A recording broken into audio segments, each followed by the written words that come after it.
모의고사 엊그제 잘들 보셨어요? 예. 그래도 모의고사 보시는 게 잘하는 거죠. 예. 모의고사 보면은 점수 잘 안 나오죠? 네, 그래요. 뭐 갈수록 안 나오는 분들이 요즘 보이네요, 그죠? 안 나오시던데. 네? 아파요? 아, 그래요? 아니, 왜 열심히 하시더니 왜? 개인 사정. 아하, 이 왕언니셨죠? 그러세요? 항상 이게 왕언니들의 합격률이 상당히 좋은 편인데, 그래서 굉장히 기대차 있었거든요. 근데 그러셨구나. 예. 우리 저번에 보강에 이어서 평가 3방식이죠. 그래서 오늘 하실 때가 어디냐 하면 좀 어려울 거예요. 평가 3방식이라는 게 이제 워낙 어려운 부분이죠.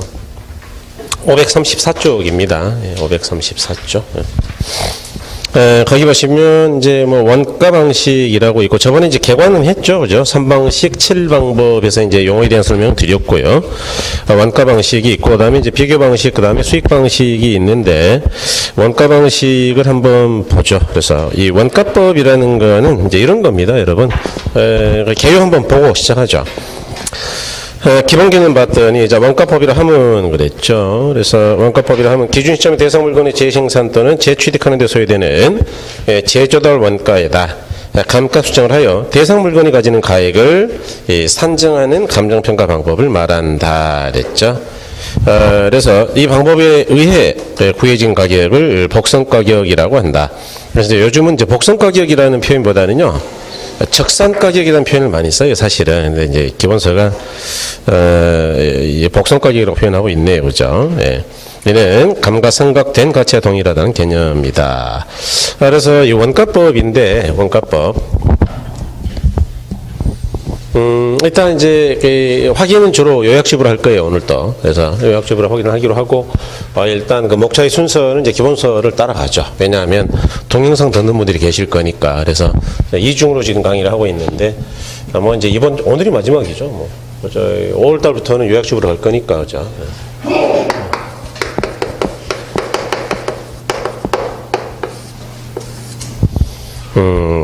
그렇죠. 원가법인데, 원가법에 따라 구해진 가격을 적산가치라고 하죠.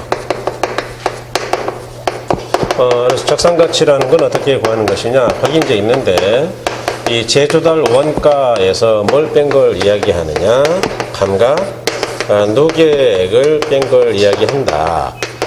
그러니까 이제 이 원가법이 어렵긴 한데, 어려워요. 그래서 이 감정평가 3방식 쪽을 주로 그 종류, 목차 중심으로 설명해버리는 경우가 많죠. 그러면 금방 끝납니다.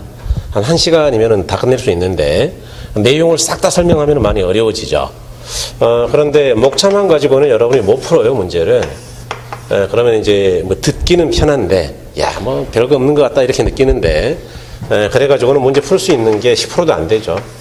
그래서 일단 그동안에 기출됐던 문제를 다 풀 수 있는 정도까지 설명을 해볼 건데, 일단 까다로울 겁니다. 재조달 원가가 뭐예요? 좀 이따 설명드리겠지만 어떤 느낌이 듭니까? 다시 조달하는 데 소요되는 원가다. 느낌이 좀 오시나요? 그러니까 예컨대 이 앞에 있는 아파트를 다시 만든다면 얼마가 들어가느냐, 그런 이야기예요. 그런 걸 재조달 원가다. 감가는 뭐예요? 감가. 가치가 증가하는 거예요? 감소하는 거예요? 가치가 감소하는 것들의 총액이다, 그 이야기죠. 그래서 여기서 주로 문제가 되는 거는, 재조달 원가는 일단 이게 뭐냐, 시험에 아주 자주 나와요. 두 번째로는 종류에는 어떤 게 있느냐, 종류 좀 이따 두 가지 말씀드릴 거예요. 재생산 원가, 대체 원가, 이렇게 아주 잘 나오죠. 굉장히 많이 나왔습니다, 이거. 세 번째는 이제 산정 방법인데, 산정 방법은 제가 4가지로 말씀드릴 거예요. 총, 구, 단, 비 이렇게 4가지인데, 그 4가지를 이제 직접법, 간접법으로 또 나눠보기도 할 건데, 그건 뭐 나중에 하기로 하고, 그 다음에 이제 감가 누계액이죠. 그래서 감가는, 감가가 뭐냐라는 거 물론 시험에 잘 나오죠. 그 다음에 두 번째는 감가 유형이죠. 그래서 이 감가의 유형은 외우려고 그러면 굉장히 어려워요. 그래서 오늘 이해를 잘 하셔야 됩니다. 이해. 안 외워도 맞출 수 있는 거니까 이해만 하면 돼요. 그다음에 세 번째는 이제 감가의 산정인데, 감가의 산정 방법이 상당히 환상적이죠. 여기에는 첫 번째는 이제 내용연수에 의한 방법이 있어요. 내용연수에 의한 방법이 크게 세 가지가 있는데, 정액법이다라는 거 있고요, 정률법이다라는 거 있죠. 여기까지는 회계학을 공부해 본 사람은 100% 다 알죠. 회계하고 똑같으니까 이거는. 그런데 이제 안 해보신 분들은 오늘 들어보시면 돼요. 그 다음에 이제 상환기금법 이렇게 세 가지가 있고요. 그 다음에 관찰감가법이라는 게 있어요. 내용연수법 말고. 그 다음에 분해법이라는 것도 있죠. 요거 말고도 있습니다. 기타 시장추출법이라는 것도 있고요. 그 다음에 임대료 손실환원법이다 뭐 이런 것도 있어요.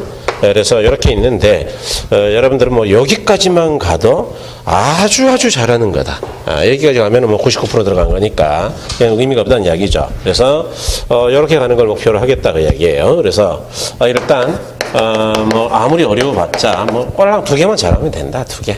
그래서 그 2개 안에 복잡한 내용이 좀 있긴 한데, 그래서 그렇게 정리하시면 되겠다. 이런 거는 제목은 당연히 알고 계셔야죠.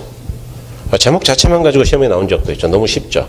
다음 중 감가수정 방법이 아닌 것 1번, 2번, 3번, 4번, 5번 투자결합법. 그러면 답이 몇 번일까요? 투자결합. 이렇게 제목만 가지고도 문제를 내기도 해요. 그러니까 그런 거는 맞추라고 내는 건데 못 맞추면 안 되겠죠. 그래서 이렇게. 그러니까 뭐 내용이 그 사람이 누군지는 모르는데 이름만 알면 된다 그 이야기니까. 제조달 원가죠. 제조달 원가는, 자, 근데 어떤 물건이 있어요. 이게 언제 만들어졌느냐? 5년 전에 만들어졌다라고 가정하자. 5년 전. 그럴 때 5년 전에 취득 당시에 가격이 얼마 들어갔냐? 1억이다. 그래서 그럴 때 제조달원가라는 건 뭐냐 하면 과거 5년 전에 얼마였냐 이걸 지금 묻는 게 아니고요. 제조달원가라 하면 대상 물건을 기준 시점 현재 다시 재생산 또는 재취득할 때 소요되는 적정가의 총액이다 이렇게 이야기해요. 이 이야기는 뭐예요? 제조달원가는 과거에 취득 당시 얼마였냐라는 걸 묻는다고요. 지금 새로 짓는다면 얼마냐 그 이야기라고요. 지금 이 부동산을 기준 시점 현재 원시적으로 재생산 또는 재취득할 때 소요되는 원가라고 그랬으니까 지금 새로 지으면 얼마냐 그 이야기죠. 그런데 이때 건축비 지수가 100이었고 이때 건축비 지수가 140이라면 건축비가 내려갔다는 이야기예요? 올라갔다는 이야기예요? 올라갔다 그 이야기죠. 그러니까 적어도 이와 똑같은 걸 지금 지으려면 1억 들어가는 거예요? 1억 4천 정도 들어가는 거예요? 1억 4천. 그런 게 제조달원가예요. 자, 그러니까 여기서 가장 조심할 게 뭐냐 하면 제조달원가는 취득 당시 가격이라고요? 아니고 기준 시점 현재 가격이라고요? 이런 거 많이 물어봐. 이런 거. 다시. 조금 어려운데 신축 당시 가격이라고요? 아니고 기준 시점 현재 가격이라고요? 신축 당시 아니에요. 이거 시험에서 4번 나왔죠. 조금 어려운데 기준 시점 현재 5년간 사용한 중고 상태의 가격이냐 아니면 새로 원시적으로 다시 만들 때 가격이냐. 방금 제가 이야기했는데 전자예요, 후자예요? 후자죠. 아까 제가 원시적으로 재생산 또는 재취득한다 그랬으니까 다시 생산한다 그랬으니까 달아진 상태의 가격이라고요? 새것 가격이라고요? 새것, 신규 상태의 가격이에요. 다시 말해 기준 시점 현재 중고 상태의 가격은 절대로 아니다. 또 3개가 시험에 나왔죠. 3개. 시험에 나온 건 다 이야기했어요. 이해하셨나요? 네, 좋아요. 그 다음에 그러니까 문제를 많이 풀어보면 좋은데 여러분이 기출문제를 많이 풀어보나 모르겠어요. 좀 약간 불안한데 남아서 공부하는 분들이 계신가요, 학원에? 잔소리 같아서 그만해야 되겠다. 합격은 여러분이 알아서 하는 거지 뭐 제가 잔소리 한다고 되는 건 아니죠. 여러분 인생이니까 이제 그만할게요. 다른 학원은 오후 6시, 7시까지 남아서 많이 해요, 깨요. 그러니까 기출문제를 많이 풀어가지고 똑같이 강의를 안 했잖아요. 여기는 금요일날 한다며 지금. 여기는 그나마 해요. 금요일날 모범 선생님 하고 있죠 지금. 개론만 해도 선생님 몇 명이야 지금 이 학원은. 저 포함해가지고 지금 벌써 3명 왔다 갔다 하고 있잖아요. 그런데 거기는 노량진은 안 해도 혼자 풀잖아. 점수가 나오잖아요. 그러니까 기출문제를 풀어보면 알아요. 이게 정말로 나왔는지 안 나왔는지 바로 알게 되거든요. 근데 안 풀어보면 모르죠. 뭐 이야기해봐야 느낌이 전혀 없지. 아무튼 좀 이왕 하는 거 좀 열심히 하시면 싶어요. 자꾸 딴 생각하니까 지금 딴 걸 쓰잖아요. 제 생각. 저도 머리가 복잡하단 말이에요 지금. 이제는 결혼 공부할 때가 됐는데 정말 하는 건지. 자, 여기 제조원가 두 가지가 있다 이야기죠. 첫 번째는 재생산업과와 복제원가라는 게 있다. 그래서 재생산업과라는 건 뭐냐? 다시 만들 때 소요되는 원가다. 그래서 영어로 reproduction cost예요. 그러니까 다시 만든다면 그 이야기죠. 그다음에 똑같은 이야기를 또 썼잖아 다시. 이걸 다른 말로 복제원가라고도 합니다. 그다음에 다른 거는 이제 대치원가 또는 대체원가가 있는데, 요거는 영어로 replacement cost. 그러니까 이거는 똑같은 걸 만든다는 거예요. 대체 바꾼다는 이야기예요. 바꾼다는 이야기죠. 그래서 요거는 어떨 때 많이 쓰느냐 하면 이제 신축 건물일 때 많이 써요. 신축 건물. 요거는 어떨 때 많이 쓰느냐? 오래된 부동산일 때 많이 씁니다. 그래서 이 둘의 차이는 뭐냐? 요거는 똑같게 다시 만들겠다, 복제하겠다. 그러니까 과거 5년 전에 지어졌을 때 부동산하고 물리적으로 완벽하게 동일하게 만들겠다라는 생각이에요.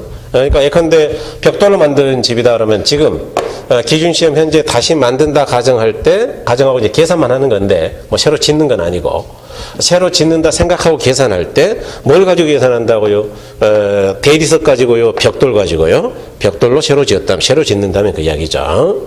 그러니까 완벽하게 똑같은 이야기는 뭐냐 그러면은 과거 지어졌을 때 하고 동일한 자재 또는 설계 또는 공법 이런 것들을 가정하고 지금 새로 짓는다면 얼마가 들어가느냐라고 생각하는 거예요. 그러니까 완벽하게 똑같게 만든 거니까 이걸 다른 말로 뭐라 그러느냐? 복제원가다라고 이야기한다. 그런데 이제 이게 5년 전에 지어진 게 아니고 만약 100년 전에 지어졌다면 어쩔 것이냐 한번 생각해 보죠. 이거는 신축 부동산이 오래된 거예요. 오래된 거죠. 여러분 100년 전이 언제예요? 지금 2018년이니까 100년 전이 1928년이면은 그게 언제인가요? 해방된 이후에요. 일제시대예요.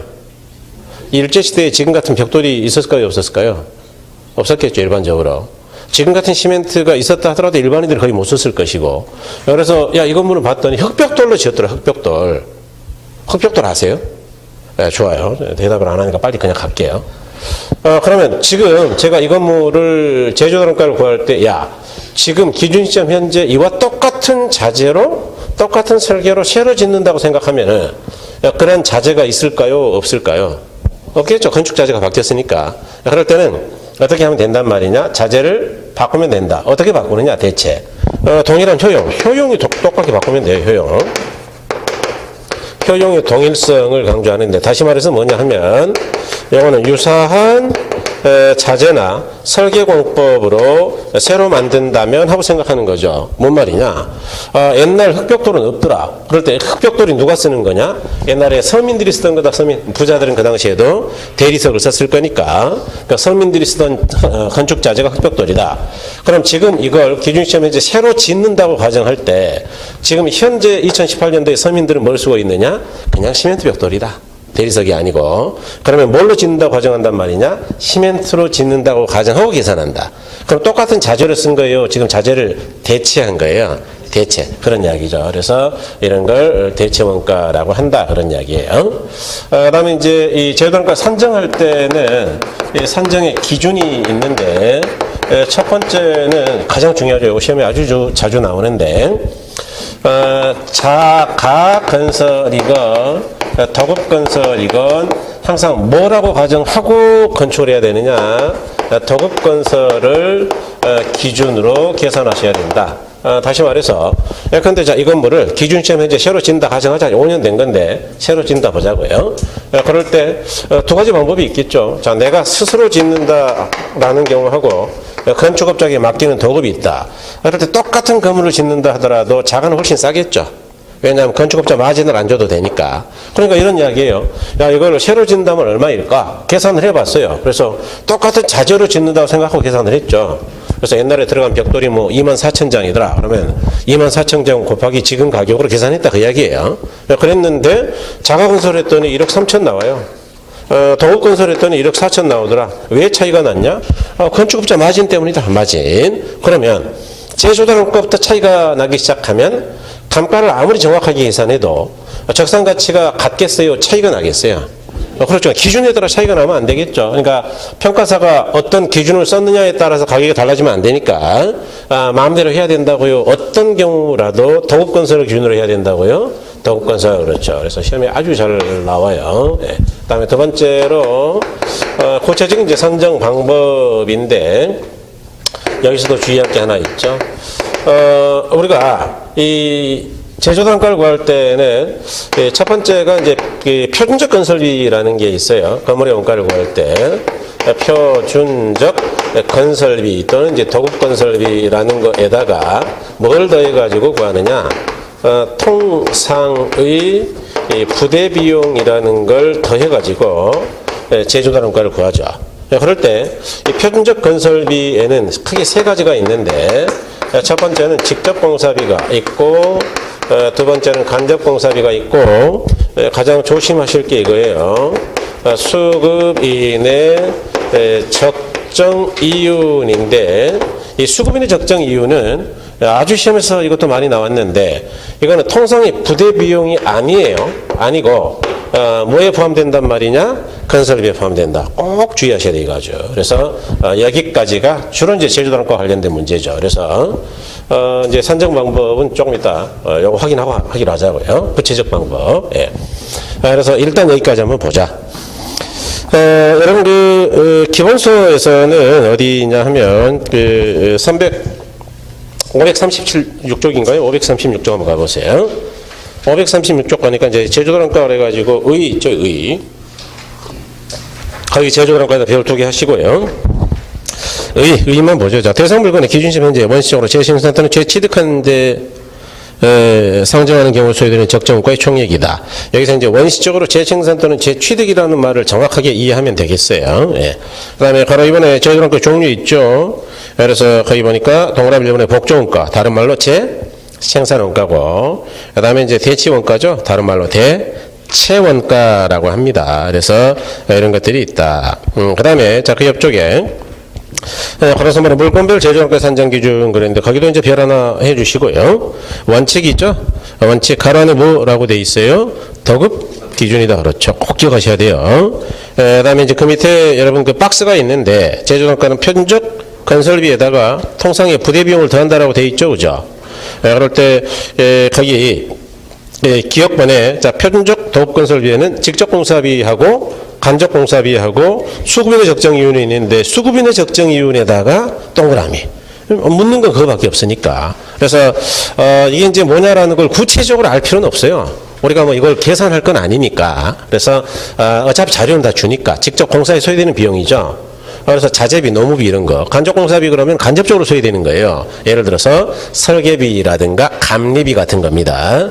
그 다음에 수급인의 적정 이윤, 수급인의 마진, 건축업자의 마진은 통상의 부대 비용이 아니고 뭐라고요? 표준적 건설비이다. 그렇죠. 그래서 다음 과정에서는 이제 이 부분도 조금 더 상세히 제가 설명할 건데 일단 너무 넓히면 힘드니까 시험에 나오는 것까지 가자고요. 일단. 네. 그 다음에 넘어가셔서 여러분 넘어가셔가지고 538쪽에 보시면 자, 제조단가 산정 방법이라고 있나요? 가로 4번에. 예, 그래서 산정 방법인데 이제 구체적인 산정 방법이에요. 그래서 산정 방법은 전체로 본다 그러면 이제 네 가지가 있어요. 자, 첫 번째는 총가격 적산법이라는 게 있죠. 다른 말로 총량조사법이라고도 해요.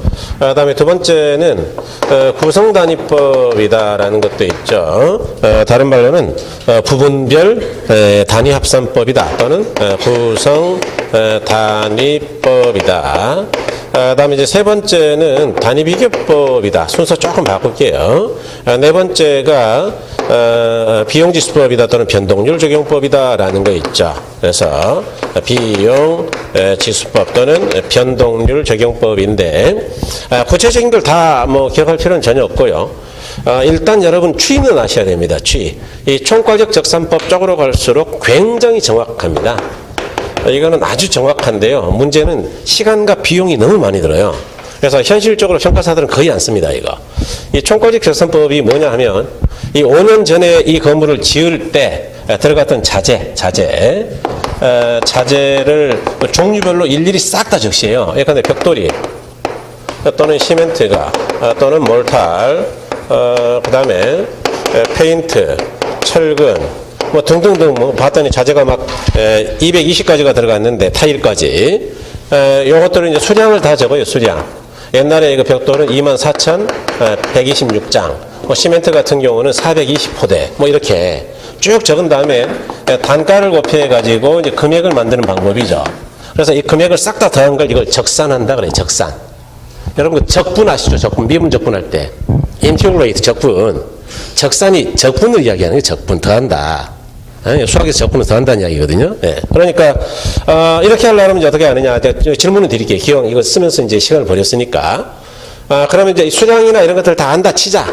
그러면 이거는 부정확할까요? 굉장히 정확할까요? 그러니까 벽돌 한 장까지 오차를 줄일 수 있는 아주 정교한 방법이죠. 그런데 문제는 수량에 대한 정보가 자료가 없다면 벽에 붙어서 벽돌을 세봐야 되는 거예요. 아니 이 건물 벽에 붙어가지고 하나 둘 셋 넷 분필로 표시하면서 세 가지고 하는 겁니까? 시멘트 몰탈은 그 이제 건물 다 때려 부셔가지고 몰탈 다 긁어가지고 몇 포대인지 봐야 되는 거예요? 말이 안 되잖아요. 그러니까 이거는 상세시방서 같은 과거 자료가 없다면 쓸 수가 없는 방법이죠. 그럴 때 이 단가는 언제 단가 써야 될까요? 과거 5년 전의 단가예요? 기준시험 현재 단가예요? 그러겠죠. 그래야 기준시험 현재 가격이 나오겠죠. 그래서 그렇게 구하는 방법이 이건데 현실적으로 불가하다. 구성단위법은 뭐 벽 따로 지붕 따로 이렇게 좀 듬성듬성 하는 거예요. 단위비교법은 좀 기억할 필요가 있는데 제곱미터 입방미터법이죠. 그래서 평가사들은 주로 이거 많이 써요. 3번 4번. 그래서 이쪽으로 갈수록 시간 또는 비용 절감이 가능하다. 그러니까 이거는 정확성은 떨어지는데 시간과 비용이 덜 든다는 이야기죠. 그래서 이런 걸 많이 쓰는데 단위 비교법은 요거는 주로 이제 일반 건축물은 제곱미터법을 많이 쓰죠. 그래서 우리가 흔히 평당 건축비 할 때 평당이나 요거나 똑같죠. 여러분 한 평은 뭐 잘 아시지만 제곱미터는 얼마가 나오죠? 3.3? 제곱미터죠. 그래서 면적만 다를 뿐이죠. 그러니까 평당 330이면 제곱미터당 100이란 이야기겠죠. 그렇게. 그래서 그다음에 이제 세제곱미터, 입방미터는 주로 어디다 많이 쓰느냐? 요거는 이제 층고가 높은 건물들을 많이 써요. 층고가 높은 거. 예컨대 뭐 층고가 한 10m 가까이 되더라. 교회 건물 같은 거. 이런 것들은 면적 단위로 하면 오차가 심하거든요. 그래서 그럴 때는 이제 입방미터, 부피 단위를 쓴다 그 이야기죠. 자, 비용지수법은 이미 썼습니다. 여기. 아까 제가 뭐라 그랬느냐? 5년 전에 건축비 지수가 100이고 지금 140일 때 이 당시 취득 당시에 1억이 들었다면 지금은 1억 4천 정도는 되겠다. 어떻게 그렇게 계산했느냐? 1억에다가 100분의 140이라는 비용지수를 곱해가지고 이해하셨나요? 그래서 이와 같은 걸 이제 비용지수법이라고 한다. 그러니까 이쪽은 이제 굉장히 부정확하죠, 사실은. 그렇지만 현실적으로는 이런 걸 많이 쓴다. 그래서 여기까지 보시면 되겠어요. 그래서 이제 뭐 그렇게 쭉 정리가 되어 있는데 나머지는 읽어 보시면 되겠고. 자, 여러분 그 요약집 한번 보죠, 요약집. 이제 요약집을 어차피 여러분들이 많이 보셔야 되니까 눈에 조금 익숙해져야 되죠. 기본서도 많이 보셔야 됩니다, 물론.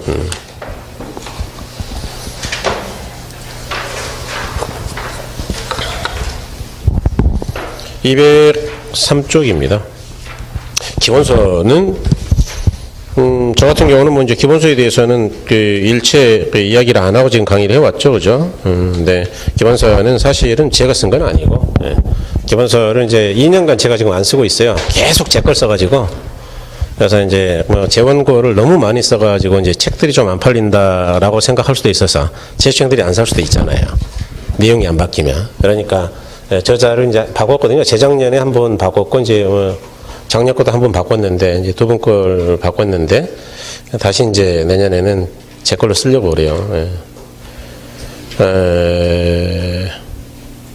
잘 쓴 책입니다. 잘 쓴 책인데 정확도에서는 좀 떨어져서 여러분 시험에는 아무 관계 없고 제가 볼 때 좀 마음에 안 들어서 평가 쪽이 특히 좀 세밀도가 떨어져. 세밀도가 평가는 이제 잘하는 분들이 그렇게 많지가 않거든요.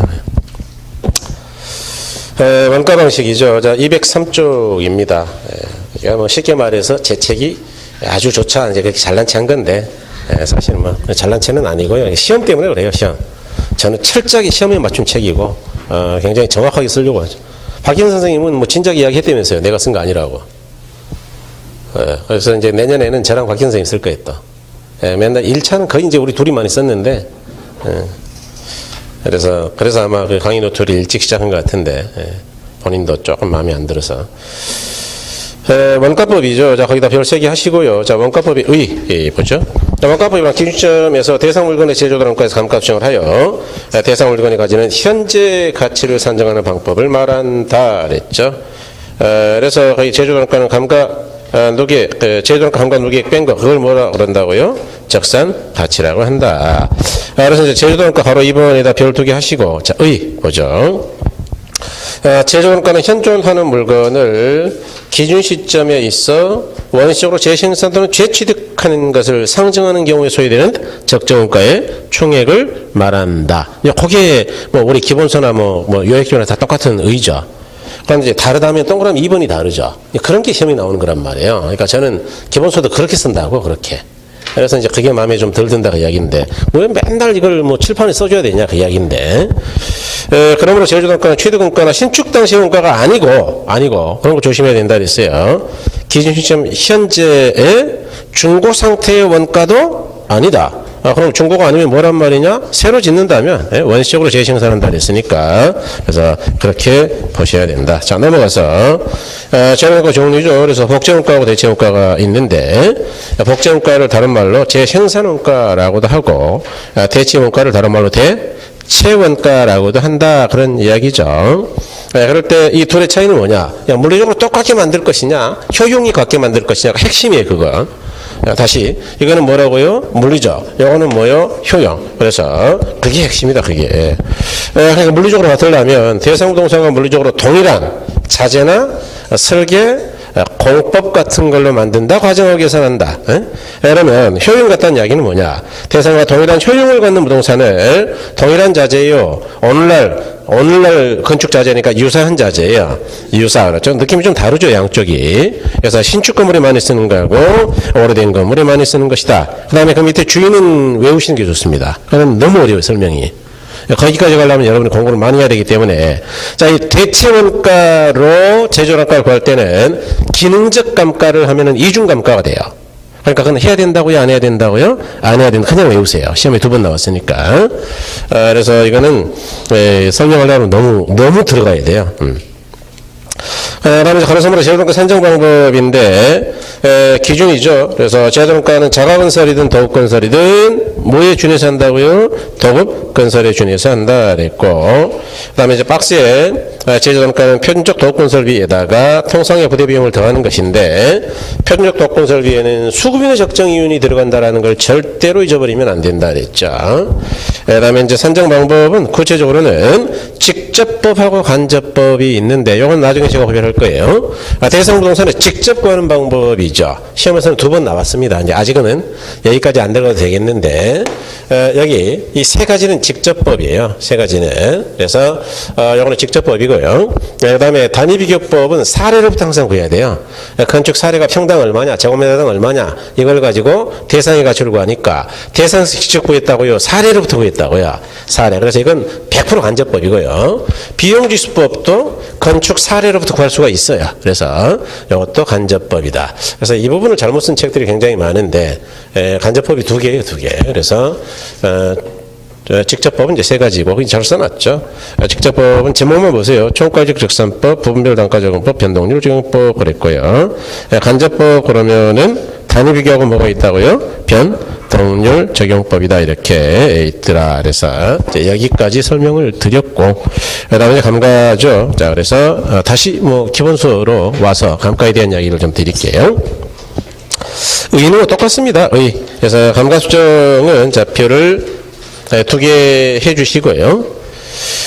감가수정이란 대상부동산에 대한 제조감가를 감액해야 할 요인이 있는 경우에 물리적, 경제적, 경제적 감가 등을 고려하여 해당 금액을 제조감가에서 빼가지고 기준 시점에 있어 대상 물건의 가액을 적정화하는 작업을 말한다. 그래서 왜 의의가 다 똑같냐? 규칙에 나와 있는 의의를 그대로 갖다 쓴 거거든요, 이거. 규칙에서 감가라는 게 뭐냐, 정의. 그러니까 당연히 같을 수밖에 없죠. 그래서 이 감가인데, 여러분 감가는 이제 의는 가치가 줄어든다 이야기죠. 그래서 첫 번째로 중요한 거는 뭐냐 그러면은 이제 감가의 유형인데요. 유형. 거기 보니까 이제 옆에 뭐 표가 있는데 이걸 다 어떻게 외우란 말이냐. 야, 이거 뭐 다 외울 수가 있는 것이냐. 라고 생각할 수 있어요. 근데 이제 물리적 감가라는 게 있고, 그다음에 이제 기능적 감가라는 게 있고, 그다음에 경제적 감가 이런 게 있더라. 그래서 물리적 감가, 기능적 감가, 경제적 감가 이런 게 있더라. 이제 법률적 감가까지도 이야기하는데 뭐 그거는 시험에서는 거의 의미가 없어요. 그거는 시험에서 안 써먹기 때문에 인정 안 하는 분들이 많아서 그래서 이 정도 보시면 되는데 물리적 감가라는 건 눈에 보이는 감가다. 그래서 사용으로 인한 마멸. 말이 좀 어려운데 여러분 마멸은 달아졌다는 이야기예요. 달아졌다. 사용하다 보면 달아지죠. 건물도. 그다음에 시간의 경과로 인한 노후화. 또는 이제 파손 이런 것들은 다 눈에 보이죠. 유리창이 깨졌다. 아니면 시간이 경과해 가지고 아파트 샤시가 막 너덜너덜하다 이런 거 노후화 이런 걸 가치가 줄었다 하는데 이게 물리적 감가죠. 기능적 감가는 이런 거 있어요. 건물과 설비의 부적응이다. 그다음에 두 번째는 설계 불량이다. 그 다음에 세 번째는 설비의 과소과대이다. 네 번째는 형해구식화이다. 그 다음에 이제 다섯 번째는 능률의 퇴화이다. 요 정도. 그래서 요 정도를 능률의 퇴화. 기능적 감가라고 하고요. 경제적 감가는 대략 이 정도예요. 첫 번째는 인근 지역의 퇴화. 두 번째는 대상부동산하고 부근 환경화의 부조화, 부적합. 그다음에 세 번째는 시장성의 감퇴. 이제 이 부분을 문제를 어떻게 내겠어요? 당연히 이렇게 내죠. 다음 중 기능적 감가가 아닌 것 이렇게 내요. 그래서 1번, 2번, 3번, 4번, 5번 이렇게 내면 찾아낼 수 없어야 된다고 있어야 된다고요? 있어야죠. 이제 그러니까 당연히 구별할 줄 알아야 되는 거죠. 그래서 뭐 물론 제일 깔끔하고는 저처럼 외우면 되죠. 건설, 설형, 능. 그다음에 이제 기타. 그다음에 인부시, 기타 이렇게. 그래서 이렇게 외우면 되겠는데 여러분들은 지금 공법 외우느라고 정신 없죠, 그죠? 공법 외우고 있습니까, 근데? 아직은 안 외우고 있나요? 그러면 결혼 외워도 되겠네? 외우세요, 그럼 그냥. 이거는 구별해야 돼요, 어차피. 그런데 이제 설명 들어보시고 외우세요. 자, 이제 생각 좀 해보자고요. 이 건물과 부재부적응이라는 게 뭐냐 그러면은, 자, 땅은 100평인데 건물이 조그만하다. 균형이 맞아요, 안 맞아요? 안 맞죠? 이럴 때는 가치가 높을까요? 떨어질까요? 떨어지죠. 그러니까 설비의 과소과대가 뭐냐? 이번에 균형이 잘 맞아요. 100에 70평짜리 건물인데, 보일러가 없다. 설비가 부족하네. 그러면 겨울에는 살 수 있을까요? 없을까요? 없죠. 그러면은 가치가 높다고 떨어진다고요? 떨어진다. 너무 억진가요? 자, 그러면은 이게 4층 건물, 4층 건물인데 이제 빌라 같은 건데 연립인데 엘리베이터가 없다. 그러면은 잘 나갈까요? 4층은 잘 안 나갈 수도 있을까요? 요즘 사람들 그거 싫어하죠. 옛날엔 다 걸어 다녔는데, 그러니까 설비가 좀 모자라면 조금 문제가 되는 거예요. 형이라는 게 이제 모양 형자여서 이 디자인이 낡았다 그 이야기인데, 형의 구식화는. 그런데 어쨌든 디자인이 옛날스러워 가지고 사람들이 싫어한다 이런 거죠. 그러면 가치가 떨어지겠죠. 자, 이 부분하고 이 부분을 예를 들어 볼 테니까 차이를 한번 구별해 보세요. 어떤 차이가 있는지 느껴야 되니까. 자, 이제 우리 집은 토지가 100평에 건물 70평이니까 건물과 건물과 설비가 아니고 부지예요, 부지. 건물과 부지가 아주 잘 적응됐어요. 균형이 좋아요. 그런데 주변 지역에 공단 지역이어가지고 온통 공단에서 시끄러워 죽겠다. 제가 받을까요? 좀 떨어질까요? 좋아요, 좋아요. 그 다음에 대상부동산과 부근환경의 부적합이라는 거, 요건 먼저 요걸 해야 되겠네. 예. 그러니까 부근환경 공단인데 대상은 주거용 부적합하죠. 인근지역이 퇴화됐다. 근데 우리 집은 완전한 새 거예요, 새 거. 균형도 잘 맞습니다. 토지하고 건물의 균형이 잘 맞아요. 그러니까 아무 문제 없는데 주변 지역은 완전 슬럼가. 그래서 사람들이 매일 술 먹고 막 쓰레기 버리고 막 오줌 싸고 다니고 그런다. 냄새나서 죽겠다. 그러면 새 거지만 제값 받을까요? 못 받을까요? 못 받죠. 이거 다 지금 뭐 때문에 가격이 떨어진 거예요? 내가 잘못한 거예요? 외부 환경 때문이에요? 그렇죠. 그걸 경제적 감가라 그래요. 이해하셨나요? 그러면 외부가 아니고 내 부동산 자체의 문제, 내부의 문제가 있는 것. 예컨대 건물과 부지는 남의 거예요? 내 부동산이에요? 내 거죠. 내 것 자체의 문제가 있는 건, 내부의 문제가 있는 건 뭐라 그런다고요? 기능적 감가이다. 이해하셨나요? 자, 그러면 여러분들은 외울 게 아니고 내부 문제냐 외부 문제냐만 이해하시면 되시겠네요. 그런데 쉽지, 그죠? 쉬운데 인근 지역 그러면 내부예요, 외부예요? 부근 환경 그러면 내부예요, 외부요? 시장이라는 거는 집 안에 있어요, 밖에 있어요? 외부죠. 외부입니다. 집 안에서 무슨 시장을 이야기하겠어요. 집 안은 시장이 아니고 우리 집이지. 그러니까 내부냐 외부냐면 구별하시면 된다. 이제 그러면 더 이상 뭐 외울 건 없죠, 그죠? 우리가 이거 기억나시나요? 이거 여러분 복습을 좀 하셨으면은 이런 느낌이 있을 텐데, 여기 이제 예측과 변동이 있었고, 여기 기운이 있었죠. 그다음에 여기 뭐가 있었어요? 그다음에 여기는 뭐가 있죠? 여기는 뭐가 있어요? 여기는 뭐가 있어요? 네, 기회비용. 그렇죠. 와, 여러분 일부러 대답 안 하는 것 뿐이죠, 그죠? 이걸 못 외우지는 않았겠죠. 이걸 못 외우고 있으면은 진짜 그는 공부 너무 안 하는 거예요, 진짜. 지금 4월입니다. 4월. 네. 여기는 내부 문제죠, 내부. 이것 때문에 균형이 안 맞아서, 균형 안 맞잖아요, 지금 균형이. 건물과 부지의 균형, 건물과 설비의 균형, 뭐 이런 것들이 안 맞는 거죠. 그러니까 내부 문제 때문에 가치가 떨어지는 걸 뭐라 그랬어요? 기능적? 이것도 외울 게 없네, 이제. 이해했으니까. 그 다음에 여기 외부 안에 이거 다 지금 외부 환경과의 관계죠? 외부 환경 때문에 가치가 떨어졌다 그러면 기능적 감가였어요? 경제적 감가였어요?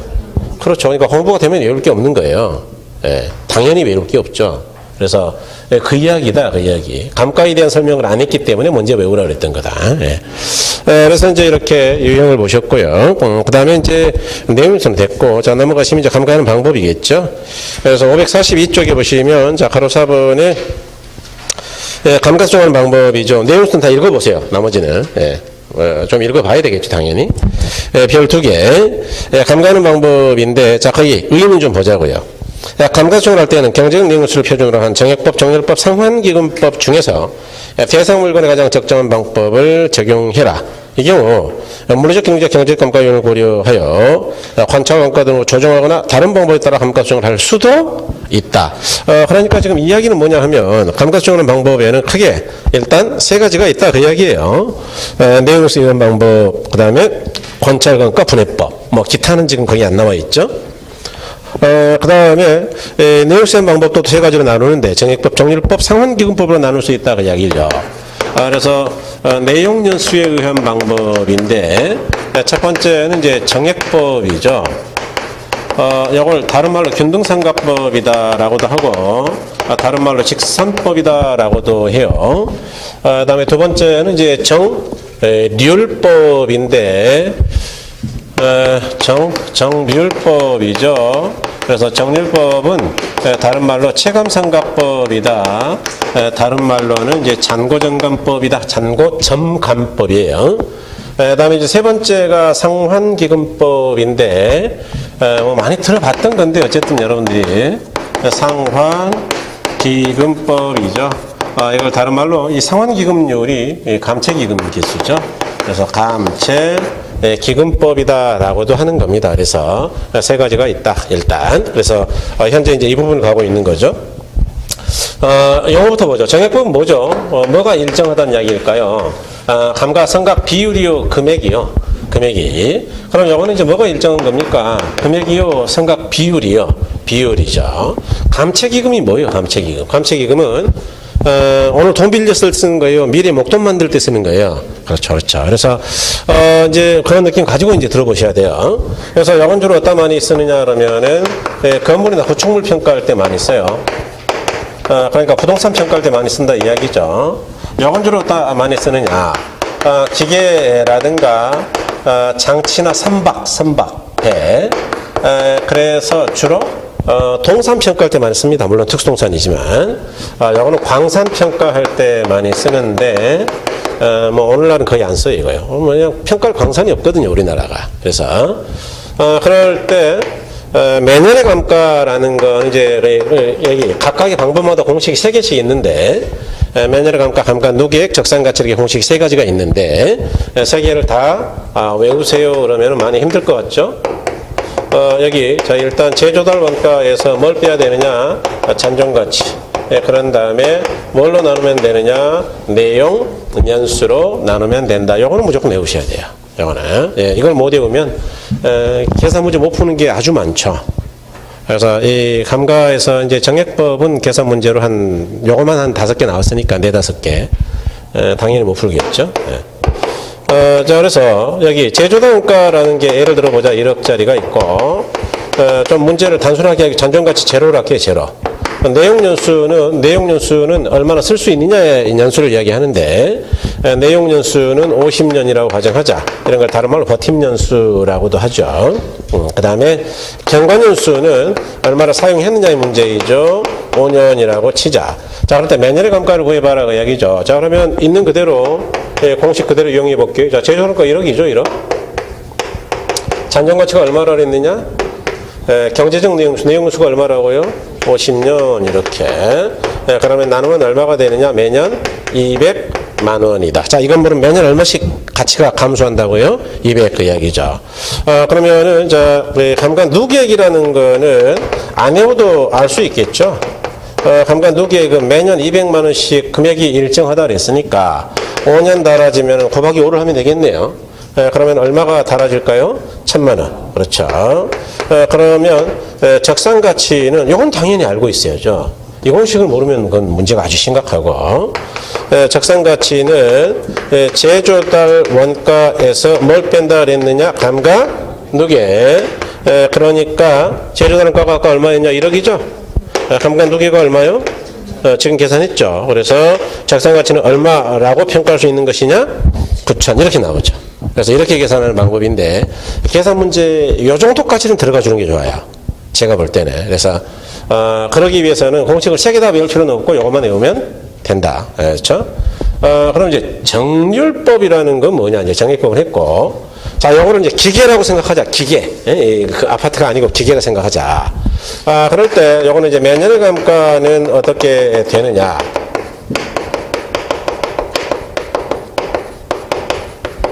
전년도 말 잔액에다가 상각률을 곱하는 방식이에요. 곱하기 감가상각률이다. 이렇게. 그러니까 이제 어떤 이야기냐 하면은, 자, 첫 해 1년치 감가는요. 1년치는 전년도에 감가한 게 없어요. 그러니까 잔액이 1억이죠, 1억. 뭐 달아진 게 없으니까. 여기다가 상각률을 자, 기계라고 생각하고, 감가상각률을 10%라고 가정해보자. 그러면 곱하기 10%죠. 그래서 첫 해 감가가 얼마가 되느냐? 1000만 원이에요. 여기까지 이해가 되셨나요? 네, 좋아요. 2년이 아주 중요하죠. 2년. 2년은 자, 전년도 말 잔액이 어떻게 될까요? 요거 용어를 잘 알아야 돼요. 전년도 말 잔액은 자, 1억에서 감가 1000을 했으니까 1000 빼고 남은 잔액이다 그 이야기죠. 얼마가 될까요? 9천. 여기다가 또 똑같은 10% 달아진다. 정률. 예, 그러면 얼마가 달아지겠어요? 900. 그러면 3년치는 2년의 반복일 뿐이죠.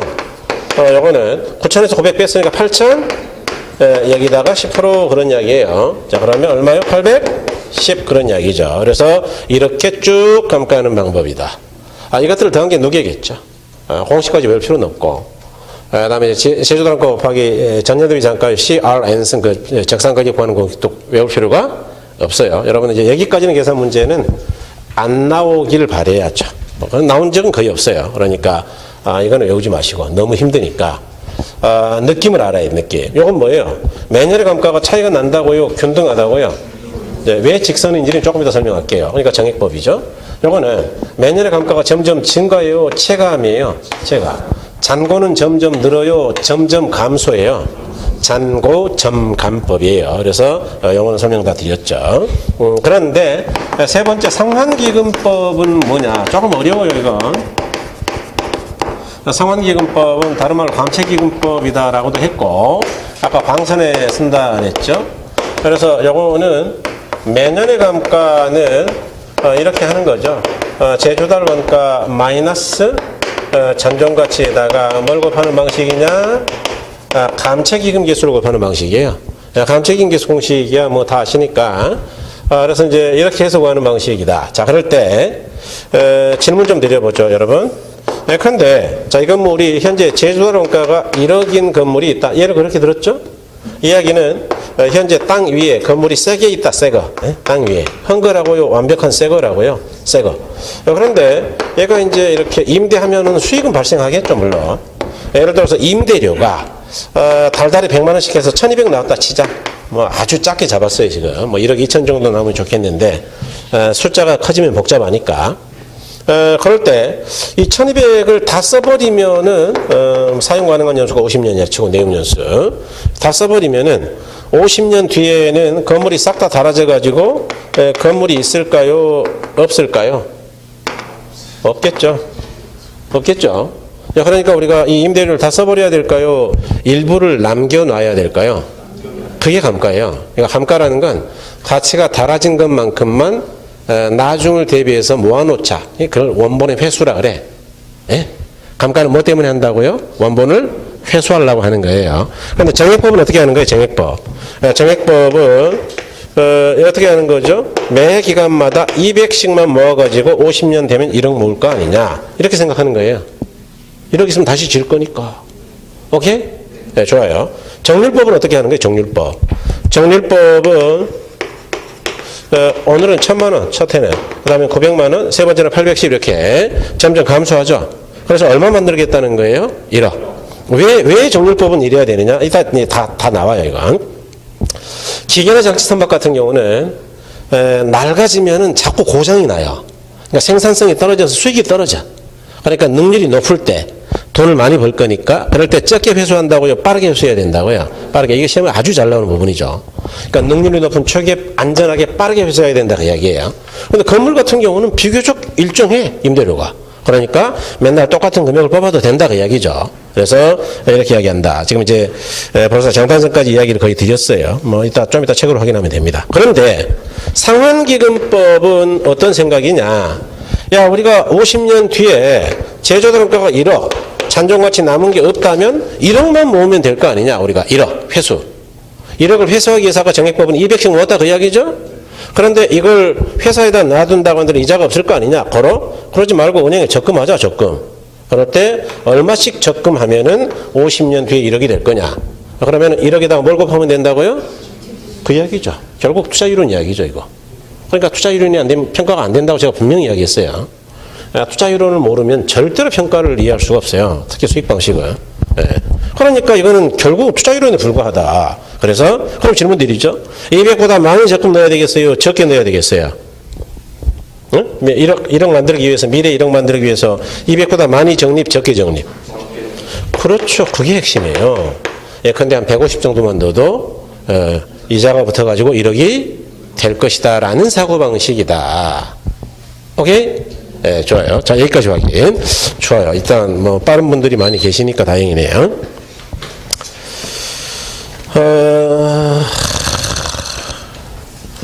여러분 요약식으로 바로 갈게요. 요약식 그냥. 자, 확인이니까. 자, 205쪽입니다. 왔다 갔다 해서 좀 뭐 피차 불편한데 뭐 감가수정이죠. 그래서 가로 3번에 별 2개 하시고 예, 감가수정이라 하면 대상 물건에 대한 제조단가 감액해 할 요인이 있는 경우에 물리적 경제적 감가 요인 등을 고려하여 그에 해당하는 금액을 제조단가에 공제하여 기준 시점에서 대상 물건을 가치를 적정하는 작업을 말한다 그랬죠. 예. 그 다음에 거기 이제 보니까 물리적 경제적 법률적 요인이 있는데 아까 법률적 요인은 제가 따로 설명을 안 했어요. 뭐 의미 없다 그랬죠. 자, 그럴 때 여러분은 뭐만 기억하시면 된다 그랬느냐? 내부냐? 외부냐? 균형의 원칙과 관련이 있느냐? 적합연주가 관련이 있느냐? 설명 안 해도 아시죠, 이제? 네, 좋아요.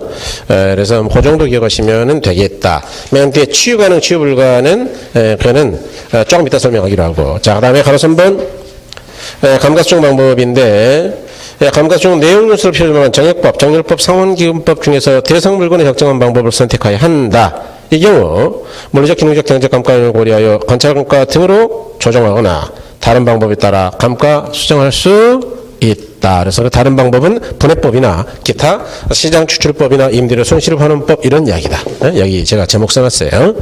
그 다음에 내용수산 방법인데 여러분 정액법, 정액법 상환기금법이죠. 그래서 먼저 표 말고 먼저 옆에 내용을 보죠. 정액법이죠. 보니까 감가상태가 매년 일정액씩 감가가 된다는 가정하에 부동산의 감가 총액을 경제적 내용연수로 평분은 그냥 나눈다. 평약의 분이 나눈다는 이야기니까 나눌 분자니까 나눠가지고 매년의 생각을 삼는 방법으로 맨 끝에 직선법 혹은 뭐라 그런다고요? 균등생각법이다. 그래서 산정 방법에 매년의 감가만 공식이 두껍잖아요. 쓰세요. 암기라고. 예. 그 다음에 이제 정률법이죠. 그래서 의 보시면 자 대상부동산 가치가 매년 일정한 비율로 감가된다는 가정이죠. 그래서 매년 말 부동산의 잔존가치의 생각률을 곱해가지고 매년의 생각액을 구한다. 마지막 줄에 잔고 점감법이다 또는 체감생각법이다 그랬죠. 여러분 다 외울 건 없어요. 그냥 읽어두시면 됩니다.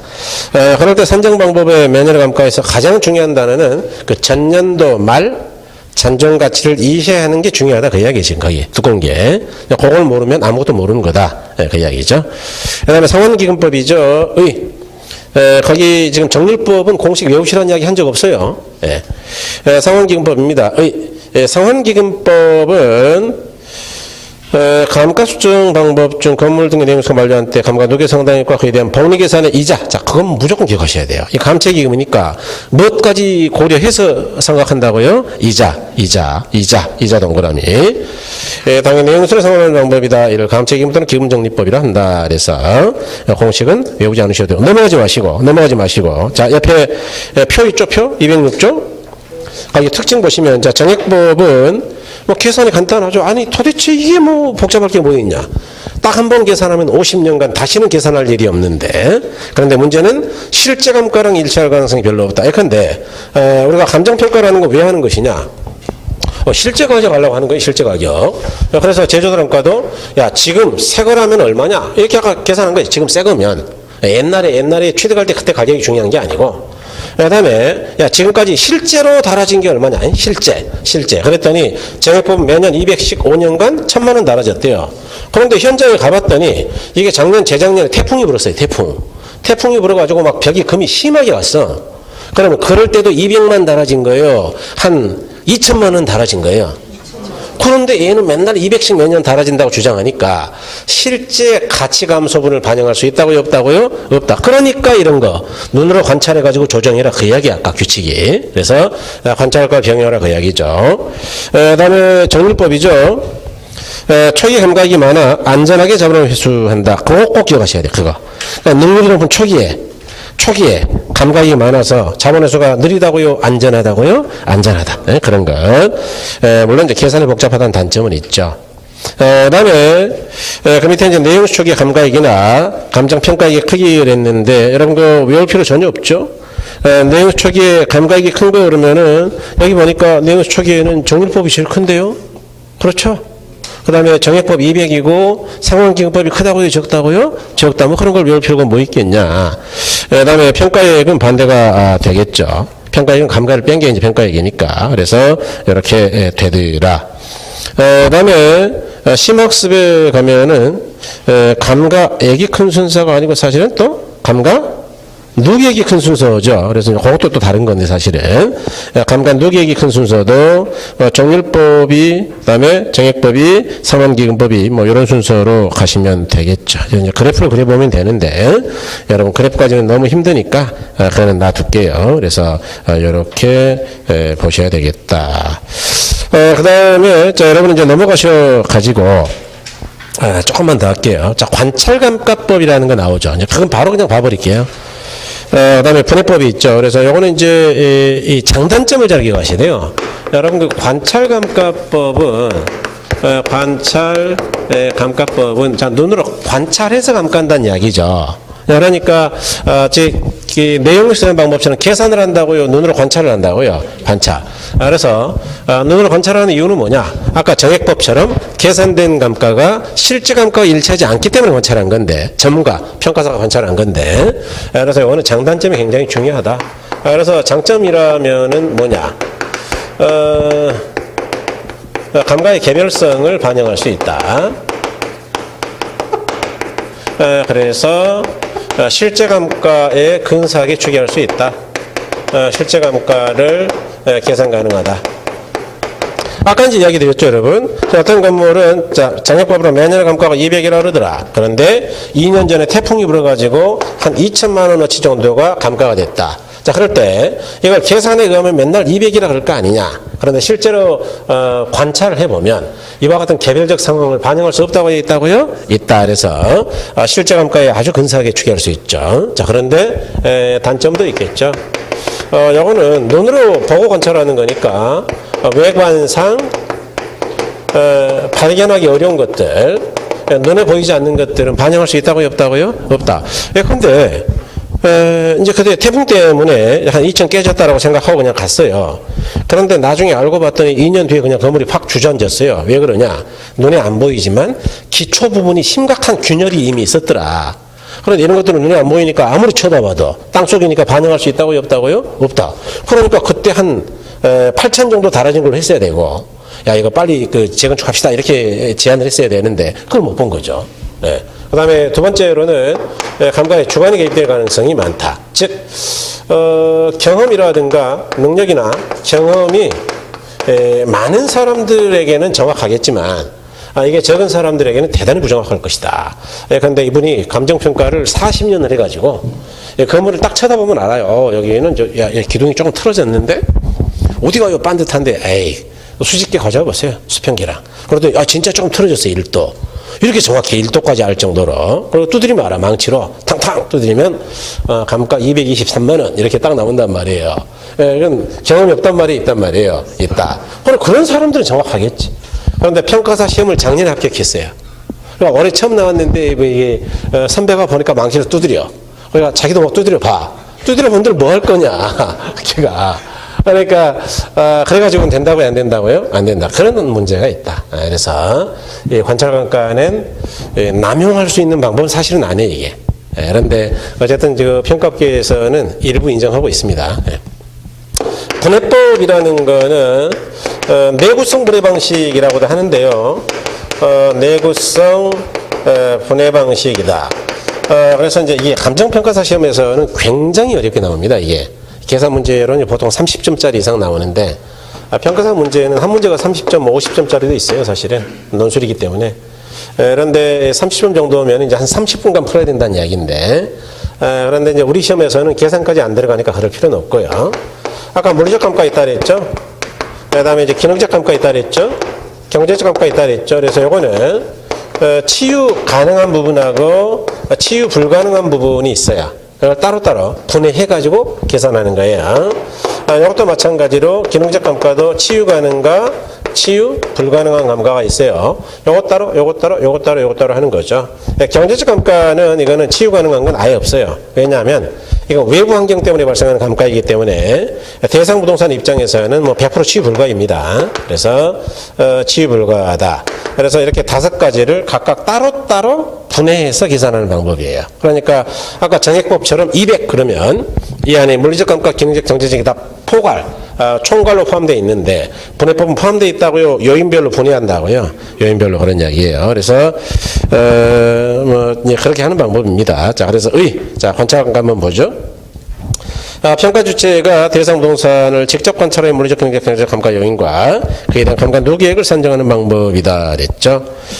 장점은 이제 셈이라고, 그 다음에 실태에 맞고 그 이야기는 이제 뭐 실제를 잘 반영한다는 이야기죠.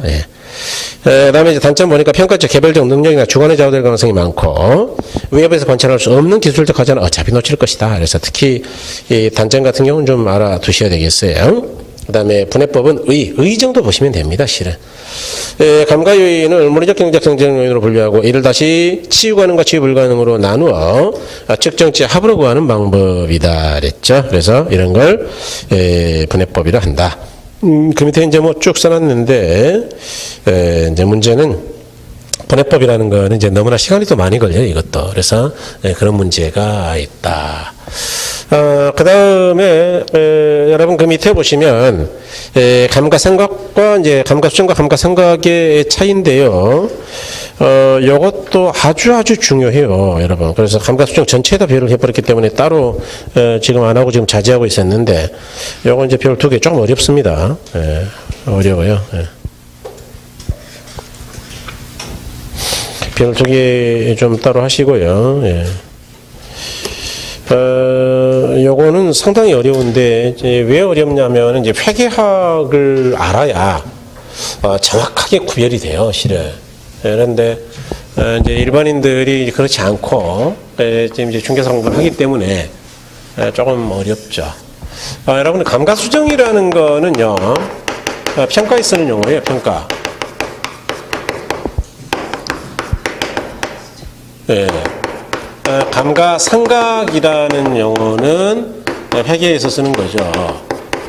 그러니까 이제 둘의 차이를 알려면 둘을 다 알아야 차이를 아는 거죠. 그런데 우리는 지금 이것도 잘 모르지만 이거는 이제 대부분 공부를 안 해봤던 거니까 애로가 있는 거예요. 그래서 애로가 있겠는데 뭐 일단 최대한 설명을 해볼 테니까 이해를 도모해 보시고 안 되면은 조금 기다려서 공부가 익을 때까지 반복되면 되겠죠.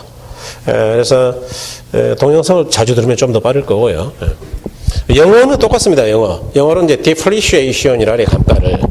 그러니까 이쪽이나 저쪽이나 똑같아, 이거, 영어는. 그래서 이제 이걸 뭐라고도 부르느냐. 평가 목적의 감가상각, 이렇게도 불러요. 12회 시험에 그렇게 나왔는데. 그럼 영어는 뭐라고 부르겠어요? 회계 목적의 감가상각. 그렇죠. 이제 영어 표현이라면 그렇게 해야 돼요. 영어식 표현이면. 이런 용어는 우리나라에서 억지로 만들어낸 용어고, 이런 용어가 없어요, 전 세계적으로.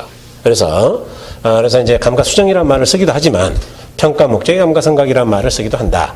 이거는 뭐 때문에 하느냐? 목적이 이제 크게 차이가 있는데, 우리가 아까 실제 가치를 구하고 싶다 그랬죠?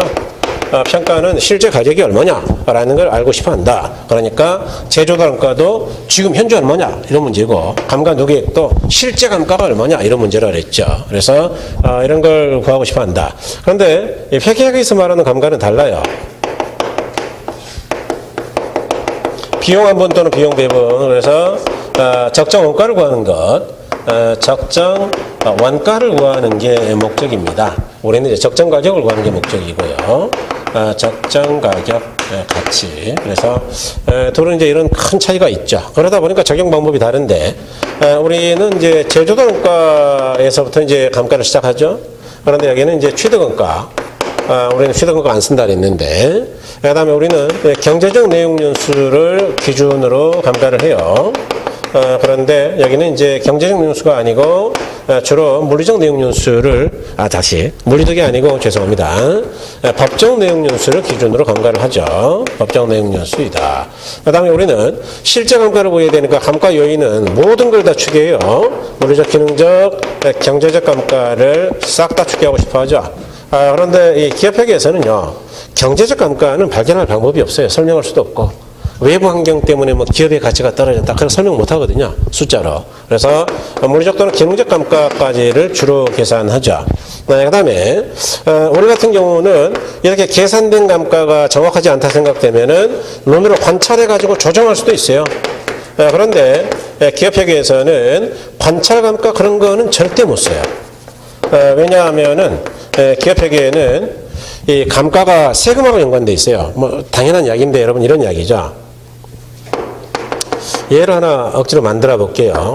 이해가 좀 되면 좋겠는데, 예컨대 취득원가가 1억짜리인 기계를 샀습니다. 기계. 내용연수는 이제 10년 쓸 수 있는 거예요. 10년. 그래서 이제 제가 이제 빵공장 사장인데, 이 기계가 빵을 만드는데 아주 좋은 독일산 기계라 치게. 독일 거다. 그런데 이제 기업회계에서는 어떻게 하느냐? 취득 당시 가격이 얼마냐? 1억이다. 이렇게 생각하고, 그 다음에 이제 감가를 해 나가죠. 자, 그런데 만약 이 사장이 감가를 몰랐다. 여기서 설명할게요. 그럼 어떻게 되느냐? 첫 해 빵 가격은 좀 비싸야 돼요. 왜냐하면은 기계산이라고 돈을 안 썼어요. 썼죠? 1억을 썼잖아요. 그런데 빵은 뭐 맨날 한 10,000개 파는데, 밀가루 값에다가 계란 값하고 기계값까지를 더해가지고 10,000개로 나눴더니, 이 단팥빵이 한 개에 4,800원이에요. 예. 아니, 기계값 때문에 어쩔 수 없어. 근데 제가 정직해요. 이 빵 공장 사장이 오로지 빵밖에 몰라. 그래서 1년간 죽으라고 팔았더니, 기계값이 얼추 들어왔어요. 그래서 다음부터는 어떻게 했느냐? 밀가루하고 버터값만 가지고, 계란값만 해가지고 했더니, 이번에 또 750원이야. 750원 맞는 거예요. 이렇게 가격이 왔다 갔다 하면은, 그러면은 우리가 빵을 살 때마다 이렇게 물어봐야 돼. 빵집 갈 때. 빵집 가가지고 문을 열고 다 들어가면 안 돼. 다 들어가면 사야 되니까. 한 발만 들어간 다음에 고개만 넣고 기계를 작년에 산 거예요? 재작년에? 이렇게 물어봐야 되는 거예요. 그래야 되는 거예요. 빵 기계는 10년 쓰는 거니까 10년간 비용을 안 분하면 되는 거예요. 이게 감가예요, 이게. 그러니까 이제 비용 한 번에, 그래서 이제 원가를 적정하겠다고 이야기죠. 그러니까 해마다 1,000만 원씩 감가한다 가정하자. 그러면은 기계값은 1,000만 원만 들어가는 거죠. 기계는 원래는 정률 생각인데 복잡하니까 그냥 정액으로 생각하자고요. 그러면은 빵값이 얼마가 되느냐? 항상 해마다 1,200원 받으면 된다 그 이야기예요. 그러면은 우리가 빵을 살 때 헷갈린다고요? 헷갈릴 일이 없다고요? 그러면 이제 3년 지난 시점에서 장부가치는 어떻게 되냐? 취득원가에서 감가 누계액을 빼. 이걸 뭐라 그러냐? 회계에서는 장부가치라 그래요. 장부가치. 이것도 좀 기억해 놓으셔야 돼요. 이거. 장부가치. 장부가치는 어떻게 계산되느냐? 이거 취득 당시 얼마였죠? 1억. 지금 3년간 얼마 감가했죠? 3천. 누계로. 그래서 얼마 남았죠? 7천. 이렇게 계산하는 거예요. 이게 기업회계다. 그러니까 뭘로 시작했다고요? 제조원가요? 취득원가요? 취득원가.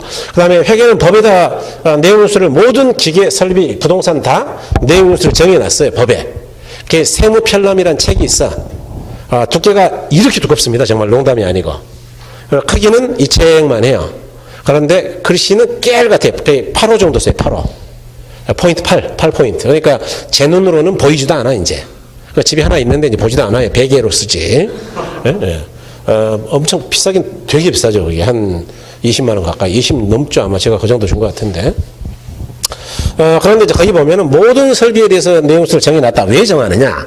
이걸 안 정하면 이런 문제가 있어요. 가속상각을 하는데. 근데 어떤 머리 좋은 사장님은요. 야, 나 이거 1억 쓸 때 돈을 썼잖아요. 비용을.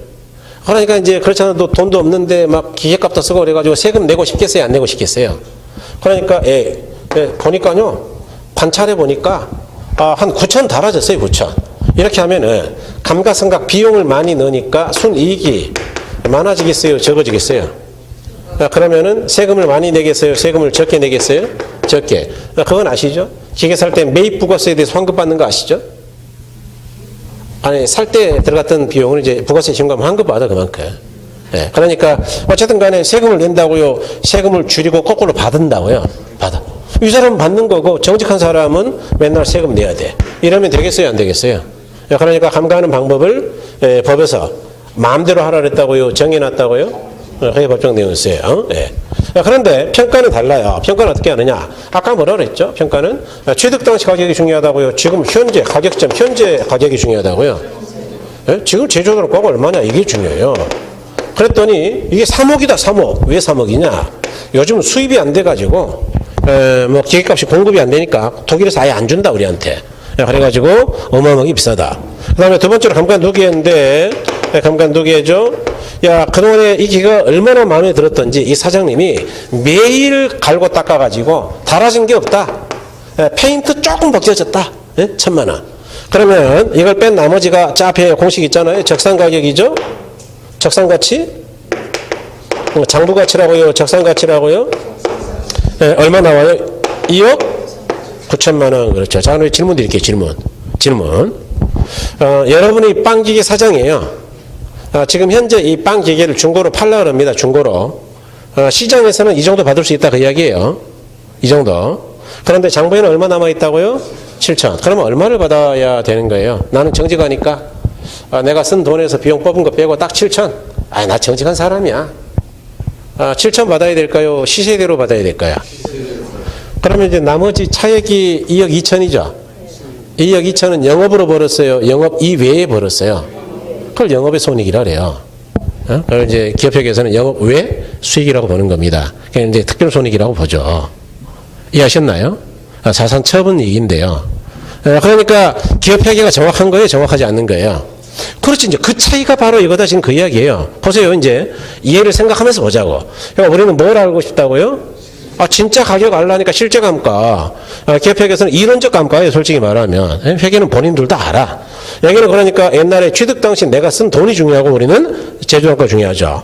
여기는 법에 정한 대로 해야죠. 우리는 경제적으로 이용 가능한 정도만 하면 되는 게 이용 가능한 정도. 그 다음에 여기는 실제 감가 구할 이유가 없어. 그러니까 물리적, 경제적 감가까지만. 경제적 감가는 못하죠. 우리는 실제 감가 때문에 이런 것까지 하는 거예요. 여기는 실제 감가가 필요 없죠. 우리는 실제 감가를 알아야 되지만. 여기는 실제 그런 거 필요 없어요. 이론적 감까지. 이론. 그러니까 얘들은 관찰 감가로 적용하면 절대로 안 된다. 아까 그랬죠? 관찰했더니 9천 달하다 그러면은 잔머리 쓰는 사람은 세금 안 낸다고. 그러니까 이런 거 인정할 수 있다고요? 없다고요? 없다. 우리는 실제가 중요하니까 관찰해가지고 조정해라 그 얘기죠. 우리 같은 경우는 토지의 경우도 감가하는 경우. 토지는 여기는 비상각 자산이니까 기업은 절대로 안 해요. 토지를 감가하는 경우는 어떤 기업도 단 한 군데도 없죠. 전 세계적으로. 왜? 토지는 감가가 되는 거예요? 안 되는 거예요? 그렇죠. 그런데 우리는 때로는 토지도 해요. 그런 걸 건부감가라 그래. 건부감가. 옛날에 했어요. 건물이 부적절할 때는 토지 가격이 높다고 떨어질 수 있다고요. 네, 그렇죠. 그러니까 위에 있는 건물이 형편없다 그러면 그냥 토지도 감가시켜버리는 거예요. 우리는. 그래서 이렇게 되더라. 여기까지죠. 그래서 이거는 이해를 이해하시면 좋고 이해가 안 되면 무조건 기억이에요. 그래서 여러분들 거기 이제 확인하죠. 자, 목적은 감가수정은 현존 가치에 적정하죠. 그래서 시장 가치를 구하고자 하는 목적이다. 그러니까 이제 실제 감가를 중시한다 그 이야기죠. 그래서 맨 밑에 실제 감가 일치 그런 거 있어요. 그다음에 이제 기업회계에서 감가상각은 비용 배분이죠. 그래서 정확한 원가 계산이 목적이다. 그래서 맨 밑에 실제 감가와 일치하지 않는다 그런 말이 있죠, 그죠? 네. 그다음 우리는 제조단 이쪽은 취득, 여기는 경제적, 이쪽은 법정. 우리는 관찰학과 인정되죠, 저쪽은 안 되죠. 우리는 물리적, 기능적, 경제적까지를 파악하죠. 기업회계에서는 물리적, 기능적이죠. 그다음에 그 밑에 감가이 실제 감가와 일치한다 기억하셔야 됩니다. 이쪽은 일치하지 않는다. 그다음에 마지막에 비상각자신 토지에도 우리는 감가할 때가 있다. 저쪽은 하지 않는다 그랬죠. 그럴 때 그 옆에 참고의 내용 연수는 여러분 우리 방금 감정평가에서는 주로 뭘 썼어요? 경제적 호응 기억하셔야 돼요. 감정평가에서는 경제적 내용수를 쓰죠. 그다음에 이제 기업회계에서는 회계에서는 주로 경제적이요 법정이요 법정. 그래서 철거및 세법의 규정에 의한 법제도 또는 행정적 조건에 따라 정해진 것 그랬죠. 그래서 내용수는 그 정도 하시면 되고요. 그다음에 뭐 기왕 뭐 얼마 남았으니까 자 적산법은요 다 필요 없어요 이거. 그 밑에 읽어보시면은 아마 그 다음 쪽까지 읽어보시면 미쳐버릴 겁니다.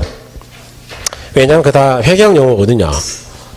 뭐 감유공선 대공정, 감가상각비, 뭐 유지관리비, 공조공과 조세공과, 뭐 손해보험료 이쪽 가면 이제 읽어보면 다 회계학 용어인데 회계학을 공부하지 않은 사람들은 이해할 수가 없죠 그 용어를. 안 나와요 다행히. 그래서 적산법은 딱 하나만 기억합니다. 공식. 앞쪽에 뭘 외운다고요? 공식. 산식은 암기라고 써놓으세요.